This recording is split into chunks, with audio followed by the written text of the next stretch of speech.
Ngayon nga guys ay pinag-uusapan pa rin ang pagkawala ng ating national artist for film and broadcast arts na si Nora Aunor. Alam nyo ba na maging ang The New York Times ay nagbigay ng bonggang pag-tribute sa superstar? Proud nga ang solid Noranians at mga Pinoy sa parangal na ibinigay ng nasabing prestihiyosong global media company sa ating kababayan at pinakamamahal na premyadong actress-singer. Saludo ang ating mga kababayan sa nag-iisang superstar. Talaga namang hindi matatawaran ang kontribusyon ni Ate Guy sa larangan ng pelikulang telebisyon, teatro, radyo at telebisyon. At bago nga siya pumanaw ay pinasok na rin niya ang social media dahil sa kanyang mga vlog.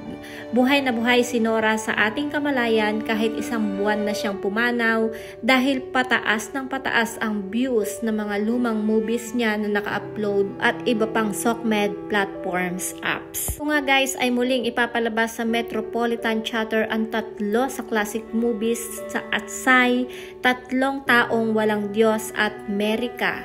At sa mismong 72nd birthday ni Ate Guy ay ipapalabas ang isang tribute movie for her and Fanny. Tinatapos na nga ang tribute film na ito for Nora na sa direksyon ni Adolfo Alix Jr. at tampok dito sina Gina Albayani, Althea Ablan at Lawrence Guillen na gaganapin bilang senior citizen na tagahanga ng superstar. Nakatagdang mag-premiere ang Fanny sa mismong kaarawan ni Ate Guy on May 21. Miyerkules nga ito, 7 p.m. sa Gateway Cineplex sa Cubao, Quezon City.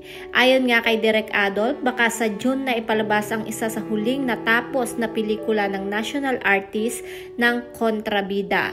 At sa October or November naman yung isa pang full-length film niya na laro na intended naman sa showbiz anniversary nga nitong si Ate Guy.